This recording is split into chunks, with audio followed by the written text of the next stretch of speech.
మన రాష్ట్ర ముఖ్యమంత్రి చంద్రబాబు గారికి సంక్రాంతి శుభాకాంక్షలు తెలియజేస్తూ వారికి ఒక మంచి గిఫ్ట్ ఇచ్చే ఒక బహుమతి, ఒక కానుక. సాధారణంగా చంద్రబాబు గారికి అలా ఇష్టం.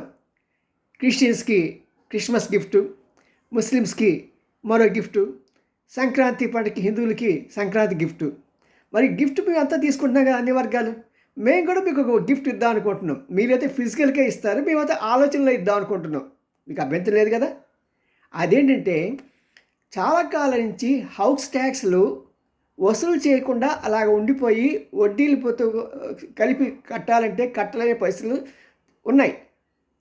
మీరు తెలంగాణలో మనం చూసారా, రేవంత్ రెడ్డి ప్రభుత్వం మీ శిష్యుడు ఆయన ఎలాగైతే హౌస్ ట్యాక్స్ మీద రెంట్లు ఇంట్రెస్ట్లు తీసేసాడో అలాగ మీరు ఇక్కడ తీసేయాలనుకోండి, కొన్ని వేల కోట్ల రూపాయలు మీ దగ్గరికి ఖజానా చేరతాయి. అంతేకాదు ఈ పోలీస్ అనే చోట మీకు చాలా వరకు మీకు ఇవి ఉన్నాయి. అంటే లైన్ దాటిన వాళ్ళు, లేకుంటే ఏదో చిన్న చిన్న తప్పులు చేసిన వాళ్ళకి ఆ చలాన్స్ ఉన్నాయి. ఎవడు కట్టట్లా. మరి అలా కట్టకుండా ఉన్న వాళ్ళకి ఏంటంటే అవి కొన్ని కోట్ల రూపాయలు ఉన్నాయి, కొన్ని వందల్లో ఉంటాయి కోట్లు.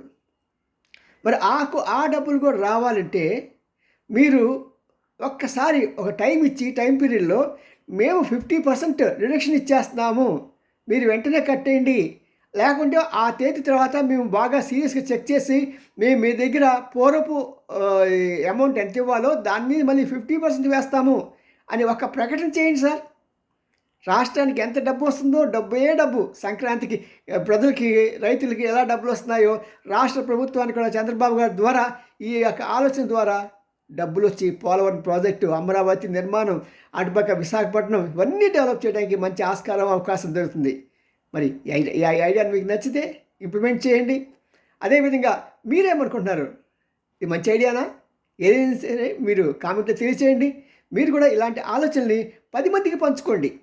దానివల్ల ఏమవుతుందంటే అవును కదా అనేది ప్రజల్లో స్పష్టంగా తెలుస్తుంది.